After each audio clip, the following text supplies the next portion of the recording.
Money is just a medium of exchange, a medium of expression, how we express to the world what it is that we value. Bitcoin is scarce digital money that is permissionless and trustless. You don't need to require trust, you don't need to require permission to spend your Bitcoin. That's, I think, the best form of money because you can express yourself freely. Bitcoin is the perfect form. It's like monetary freedom of expression. If you believe in freedom of speech, then you should believe in Bitcoin.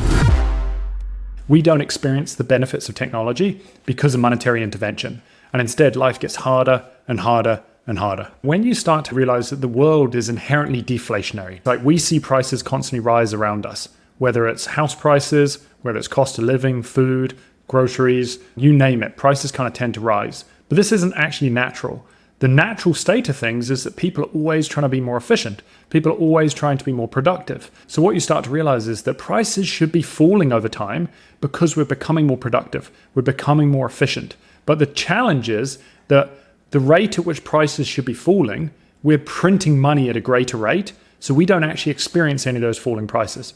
And so this is where, when I think about Bitcoin, what is truly profound is that because it's got a fixed supply, as society becomes more productive, as there's more goods and services in society, under that world, prices fall. But they only fall if we've either got a fixed supply or the rate of monetary expansion is less than that of technological advancement. So that's where I think Bitcoin is truly profound. The irony of Bitcoin, given that it is digital money, is that it gets us to stop thinking about money. And that, I think, is like incredible. The world that we live in today, because money continually loses value over time, we're constantly pressured to think more about like, where's my money going to come from? How am I going to put a roof over my head? How am I going to put food on the table? And so we're constantly thinking more and more and more about money, regardless of whether or not we want to. Whereas I think what's interesting about Bitcoin is as it aligns with the natural state of people constantly trying to innovate and be more efficient and more productive, prices should fall in the long term. So our purchasing power increases, which gives us more capacity to show up. And in turn, we start thinking less about money and think more about who we are as an individual. Which brings me into my second point, which is what I love about Bitcoin more than anything, is that it helps us become more authentic. It helps us, increases our capacity to look inwards and ask the hard questions like, who am I? What is it that I value?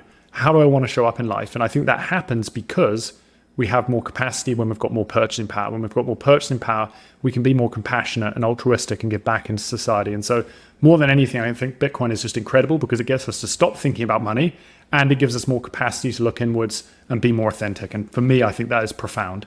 What a lot of people don't necessarily grasp or struggle to grasp sometimes is that when money loses value over time, people are still going to try and store value somewhere. And if they're not storing it in the money, well, where does that go? People start using things like properties. People start using farmland. They start using stocks. They start using all of these various assets, commodities, you name it, as a store of value because money doesn't act as a store of value. And so I would argue that house prices right now are unbelievably inflated because people are using them as a store of value and not for their utility purpose, which is putting a roof over their people's heads. Now, like where I live in the small little ski town of Whistler, BC, and I mention it in my book, 61% of houses are empty and we have a housing crisis. And I'm just like, if for the average person, they're just like, what is going on? Let's just force these people to rent. But the reality is they don't want to deal with the drama of rentals.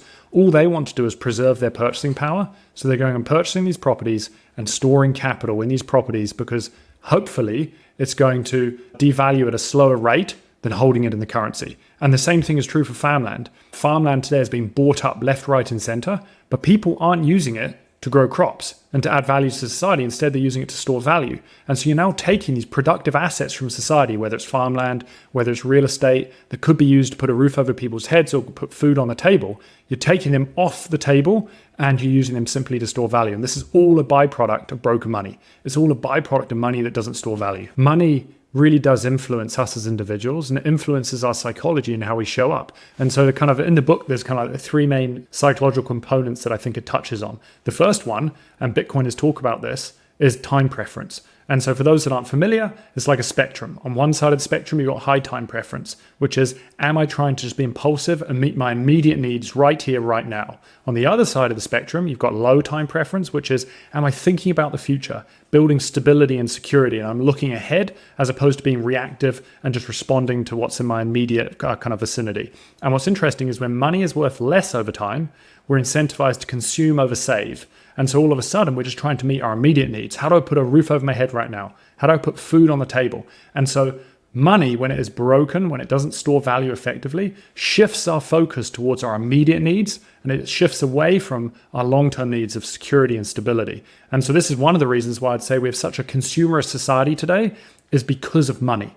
It is not just because we have a society that cares about buying the newest watch or the newest car or the newest shoes. It is because money is pushing us to consume because it's worth less over time. Intervention always leads to unintended consequences. And we see this in the financial markets. When we intervene and we paper over the cracks, you prevent this natural cycle of fiscal irresponsibility to clean through. If a company has borrowed beyond its means and is not offering value, it should wither away. But when we start bailing out those companies, they've already proven to be fiscally irresponsible. And now we're enabling them to continue to be fiscally irresponsible and to be way more capitally destructive. And we've seen this time and time and time again. When we intervene monetarily, when we try and support others, when we try and interject capital into society, we end up creating all of these unintended consequences. And so I think that in society, if we were to align to the natural state of things, which is prices should be falling, people will say, well, if our purchasing power is increasing, then people aren't going to spend. People still want to live. People always want to go and live. And the perfect analogy to that is just computers. Every year, computers are becoming more and more efficient, and people still go and buy a new computer. People they don't wait for, oh, computers in 10 years' time are going to be way better, so I'm going to wait for 10 years to buy a computer. They don't, because in the end, we want to be able to still live and we want to be able to thrive. So we're always going to spend money to be able to live and thrive. It's just at the moment, we're incentivized to go and spend even when we don't have that capital because our money is worth its most in the present moment. The problem with our current system is that it's constantly getting us to focus on money. Like when our money loses value over time, I'm constantly pushed to think about like, where am I going to be able to afford to put food on the table or a roof over my head? And even if you're in a position where you're lucky enough to not be meeting your basic needs and you're actually in a position where you're starting to try and build wealth, it's now like, okay, now how do I protect my wealth? I got to try and put it in something that is outpacing inflation, or at least keeping up with the monetary supply expansion. And so it's just like the way our world currently works is that everyone is just constantly focused on money. And if you're a plumber or you're a single mum or you're whatever, all of a sudden you also have to be an investor. You got to figure out how the markets work to protect your purchasing power. And it's just like, why don't we just live in a world where we can actually just store our purchasing power in the currency and we don't have to think about constantly being an investor. We don't have to think about how the markets work because a lot of people aren't interested in that. And so I think that it's my opinion that if we were to live on, say, a Bitcoin standard, that the financial system, the whole financial industry would be 90% smaller than it is today.